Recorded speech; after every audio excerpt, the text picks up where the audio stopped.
আম ভর্তা, আমের চাটনি, আমের আচার, আমসত্ত্ব, আমের জুস, তাহলে কেনই বা শুধু আমের কেকটা বাদ দিয়ে রাখবো? ঠিক আমি তার জন্যই নিয়ে চলে এসেছি পাকা আম দিয়ে কেকের রেসিপি। আসসালামু আলাইকুম everyone, welcome back to Renisa Shampa cooking recipe. আজ আমি আপনাদের সাথে শেয়ার করতে এসেছি পাকা আম দিয়ে কেক রেসিপি। পাকা আম দিয়ে কেক তৈরি থেকে শুরু করে কেক ডেকোরেশন পর্যন্ত, তার জন্য নিয়েছি 2টা পাকা আম। এখন আমি এই পাকা আমগুলোর ভিতরের অংশগুলোকে ছাড়িয়ে নেব। যারা যারা আমার ভিডিওটি দেখতেছেন কিন্তু এখনও লাইক দেন নাই, যদি আমার ভিডিওটি ভালো লেগে থাকে অবশ্যই একটা লাইক দিয়ে দেবেন, কারণ আপনাদের একটা লাইক আমার এই ভিডিওটা শেয়ারের জন্য কাজ করবে। সেমভাবে আমি আমগুলার সব অংশগুলোকে এভাবে ছাড়িয়ে নিয়েছি। এখন আমি ব্লেন্ডারের জারে এটাকে পেস্ট করে নেব। পেস্ট করার সময় কোনো রকম পানি ব্যবহার করা যাবে না। অলরেডি পেস্ট করে নিয়েছি, এখন আমি এটাকে রেখে দেব আর দেখিয়ে দিচ্ছি আমের জুসের ঘনত্বটা কীরকম হয়ে গেছে আর এই জুসটা আমি কি কাজে ব্যবহার করব। আপনারা যদি আমার ভিডিওটা স্কিপ না করেন অবশ্যই বুঝতে পারবেন। একটা মিক্সিং বলে রুম টেম্পারেচারে থাকা 2টা ডিম ভেঙে নিচ্ছি। এই ডিমের কুসুমগুলোকে আমি আলাদা করে রাখবো। যারা বরাবর আমার কেকের রেসিপি দেখেন তারা কিন্তু জানেন আমি সব সময় ডিমের কুসুমগুলোকে আলাদা করে রাখি, তারপর সাদা অংশের ফোম তৈরি করে নিই। এই পর্যায়ে দিয়ে দেব 2 টেবিল চামচ পরিমাণ চিনি। চিনির পরিমাণটা কেন কম দিয়েছি সেটা কিন্তু আমি বলে দিচ্ছি। আমি যেহেতু আম দিয়ে আজকে কেকটা তৈরি করব, আম কিন্তু মিষ্টি, আর আমি যখন ক্রিম লাগাবো সেই ক্রিমের সাথেও কিন্তু আমি চিনি, গুঁড়া দুধ সেটা অ্যাড করব, সেটাও মিষ্টি হয়ে যাবে। এই পর্যায়ে দিয়ে দিচ্ছি ডিমের কুসুম 2টা। কুসুম 2টা দেওয়ার পর জাস্ট 30 সেকেন্ড বিট করে নেব। খুব দারুণ একটা ফর্ম তৈরি হয়ে গেছে।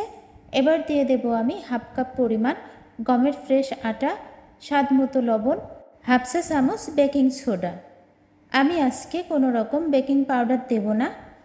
বেকিং পাউডার ছাড়াই আমি কিভাবে আজকে একেবারে সফট একটা কেক তৈরি করব সেটা দেখিয়ে দেব। দিয়ে দিলাম 2 টেবিল চামচের মতো সয়াবিন তেল।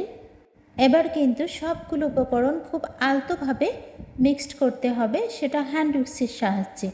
এখানে কিন্তু ইলেকট্রিক বিটার ব্যবহার করা যাবে না, ফোমটা তাহলে নষ্ট হয়ে যাবে। আর আমি কিন্তু খুব আস্তেভাবে এটা মিশিয়ে নিচ্ছি, যদিও ক্যামেরাতে খুব জোরে মনে হয়েছে। দিয়ে দিচ্ছি 1 টেবিল চামচ পরিমাণ আমের জুস। আমি যে জুসটা করে রেখেছিলাম 2টা আম দিয়ে, তার থেকে 1 টেবিল চামচ আমি ব্যবহার করলাম, আর বাকিটা আমি কখন ব্যবহার করব সেটাও দেখতে পারবেন।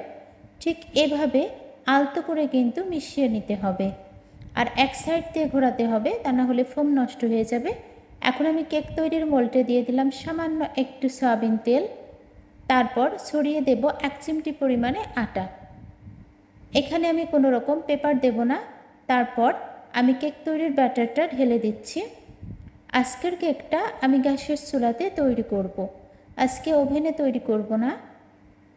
অনেকের বাসায় দেখা যায় ওভেন নেই, তাদের সুবিধার ক্ষেত্রে আমি কেকটা আজকে চুলাতে তৈরি করব। ট্যাপ করে নিয়েছি, এখন আমি একটা টুথপিক দিয়ে এভাবে করে নিলাম যেন কেকের মধ্যে কোনো রকম বাবলস না থাকে। চুলায় একটা প্যান বসিয়ে দিয়েছি, প্যানের উপর একটা স্ট্যান্ড দিয়ে তার উপরে আমি কেকের মোল্ডটা দিয়ে নিলাম। এখন আমি ঢাকনাটা দিয়ে নিচ্ছি, তারপর একটা যে ছিদ্র আছে সেটা আমি একটা কাগজ দিয়ে বন্ধ করে দেব, যেন ভিতরের যে তাপ সেটা যেন বাইরে না আসতে পারে। এভাবে 40 মিনিট বেক করে নেব। ফিরে এসেছি 40 মিনিট পর। আমি একটা টুথপিক দিয়ে চেক করে নেব যে কেকের ভিতরে কাঁচা আছে কিনা। টুথপিকে কিন্তু কোনো কিছু লেগে আসেনি, তার মানে পারফেক্টভাবে কেকটা বেক হয়ে এসেছে। এখন মোল্ড আউট করে নেব। চাকু দিয়ে চারদিকটা এভাবে ঘুরিয়ে নিচ্ছি যাতে মোল্ড আউট করতে সুবিধা হয়। আর আমি যখন বেক করেছিলাম 40 মিনিট কিন্তু আমি হাই হিটে দিইনি। প্রথম 20 মিনিট আমি হাই হিটে দিয়েছিলাম, পরের 20 মিনিট লো হিটে দিয়েছি। এটা বলতে ভুলে গিয়েছিলাম, তাই বলে দিলাম। এবার আমি এই কেকটাকে 2 পার্ট করে নেব, যেহেতু আমি ক্রিম দিয়ে এবং আমের জেলি দিয়ে ডেকোরেশন করব। আর কেকটা কিন্তু অবশ্যই ঠান্ডা করে নিয়ে তারপর ডেকোরেশন করতে হবে। যদি গরম কেকে ক্রিম লাগানো যায় সেটা কিন্তু গলে যাবে, সেটা অবশ্যই খেয়াল রাখতে হবে। এভাবে করে আমি কেটে নিয়েছি। কেকটা ততক্ষণে ঠান্ডা হোক।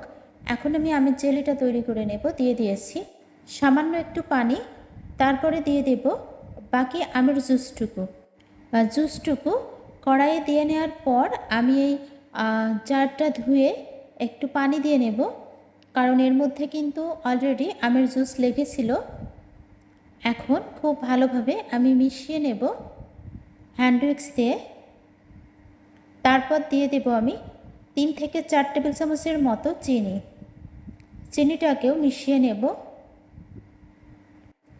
এই জেলিটার সুন্দর একটা কালার আসার জন্য আমি এখানে অরেঞ্জ ফুড কালার দিয়ে নেব 2 থেকে 3 ফোঁটার মতো। তারপর ফুড কালারটাকেও মিশিয়ে নিচ্ছি।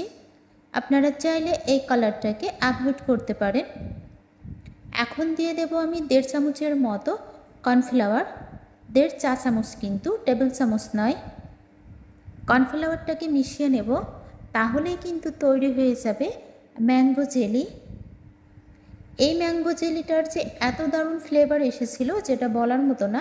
আর আমি তো কেকটা খাওয়ার পর ভয়েস ওভার দিচ্ছি, যার কারণে বলতে পারছি যে কেকের টেস্টটা কেমন ছিল। এতটাই টেস্টি হয়েছিল কেকটা, আসলে যা বলার মতো না। পাকা আম দিয়ে অবশ্যই আপনারা এই রেসিপিটি করতে কিন্তু মিস করবেন না। মেশানো হয়ে গেছে। এখন এই জেলিটাকে আমি পুরোপুরি ঠান্ডা করে নেব, আর জেলিটা ততক্ষণে ঠান্ডা হোক। এবার আমি চলে যাব ক্রিম বিট করার জন্য। নিয়েছি ট্রপিক্যাল হুইপ ক্রিম, এখানে আমি 4 থেকে 5 টেবিল চামচ নিয়ে নেব। অবশ্যই কিন্তু এই ক্রিমটাতে আইস থাকা অবস্থায় বিট করে নিতে হবে। যদি আইসটা গলে যায় তাহলে কিন্তু এটা ফোম তৈরি হবে না, ফোমটা নষ্ট হয়ে যাবে। তখন আমি কেকের উপরে দিতে গেলে দেখা যাবে ক্রিমটা গলে আসতেছে। অবশ্যই আপনারাও আইস থাকা অবস্থায় এটাকে বিট করে নেবেন। ক্রিমটা বিট করে নেওয়া হয়ে গেছে। আর এই ক্রিমটা বিট করার সময় আমি কিন্তু চিনি, গুঁড়া দুধ এবং কনডেন্স মিল্ক দিয়েছি, যেটা অফ ক্যামেরা হয়ে গেছে। আজকের এই কেক রেসিপিটা আমি কিন্তু স্টেপ বাই স্টেপ আপনাদের মাঝে তুলে ধরেছি। আপনারাও কিন্তু চেষ্টা করবেন স্টেপ বাই স্টেপ এই রেসিপিটা ফলো করার জন্য, তাহলে আপনারাও তৈরি করে নিতে পারবেন perfect mango cake recipe. Cake কিন্তু এমনিতেই আমি অনেক বেশি লাইক করি, আর রৌদ্র রাপসান তো আমার থেকেও বেশি লাইক করে।